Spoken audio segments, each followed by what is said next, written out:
नवरात्र के दरमियान यौन संबंध बनाना कितना सही और कितना गलत जाने। नवरात्र के 9 दिनों का हिंदू धर्म में बहुत महत्व है। ऐसी मान्यता है कि इन दिनों में आध्यात्मिक ऊर्जा का विकास करना सहज होता है। इसकी वजह यह माना जाता है कि माता आदि शक्ति इन 9 दिनों में अपने 9 रूपों के साथ धरती पर निवास करती है। इसलिए आदिकाल से ये 9 दिन शक्ति उपासना के दिन माने जाते हैं। साधु संतों से लेकर देवी देवता और साधारण मनुष्य भी माता की आराधना करते हैं। शास्त्रों के हवाले से पंडित लोग कहते हैं कि इस दौरान सात्विक भोजन करना चाहिए और वासना रहित होकर साधना करें। आइए जाने इनके पीछे क्या धार्मिक मान्यताएं हैं और इस दौरान यौन संबंध क्यों वर्जित माना गया है। नवरात्र के दौरान यौन संबंध क्यों नहीं? आध्यात्मिक नजरिए से देखा जाए तो अगर आपके घर में नवरात्र की पूजा होती है तो इन दिनों में यौन संबंध बनाने से बचना चाहिए, क्योंकि हम पूरे पवित्र मन से मां की पूजा करते हैं। अगर हम यौन संबंधों के बारे में सोचेंगे तो मां की पूजा से मन विचलित होगा, जिससे साधना अपूर्ण होगी और इस अवसर का लाभ पाने से वंचित रह जाएंगे। धर्म भी और विज्ञान भी। नवरात्र के दौरान व्रत रखने की भी मान्यता है।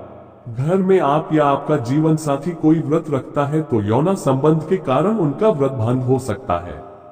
वैज्ञानिक दृष्टिकोण से व्रत के कारण शरीर में ऊर्जा की कमी होती है, जिससे यौन संबंध के लिए साथी मानसिक और शारीरिक तौर पर तैयार नहीं होता है। इसलिए इन दिनों संयम रखने की बात को धर्म से जोड़कर देखा जाता है। इसलिए नवरात्र में संयम है जरूरी। धार्मिक दृष्टिकोण यह भी कहता है कि नवरात्र के दिनों में जब माता धरती पर रहती है तो सभी स्त्रियों में माता का अंश मौजूद होता है। यही वजह है कि इस समय सुहागन महिलाओं की भी पूजा की जाती है और उन्हें सुहाग सामग्री देने की परंपरा है। इसलिए भी नवरात्र के दौरान संयम और ब्रह्मचर्य पालन को जरूरी माना गया है। नवरात्र के दौरान संयम पालन का यह भी है वैज्ञानिक कारण। साल को दोनों नवरात्र आश्विन और चैत्र के दौरान ऋतु परिवर्तन होता है।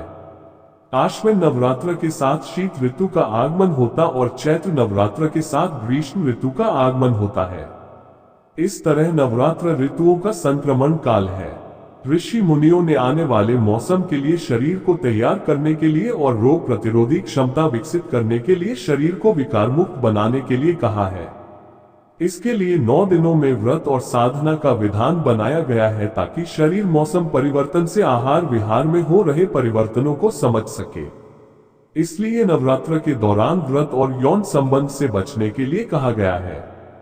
वीडियो में बताई जानकारी आपको पसंद आई हो तो वीडियो को लाइक करें, शेयर करें और ऐसी बहुत सी जानकारियां जानने के लिए हमारे चैनल को सब्सक्राइब करें और बेल आइकॉन प्रेस करें, जिससे आपको नोटिफिकेशन मिल सके और आपकी कोई वीडियो मिस ना हो। धन्यवाद। आपका महाकाल भक्त।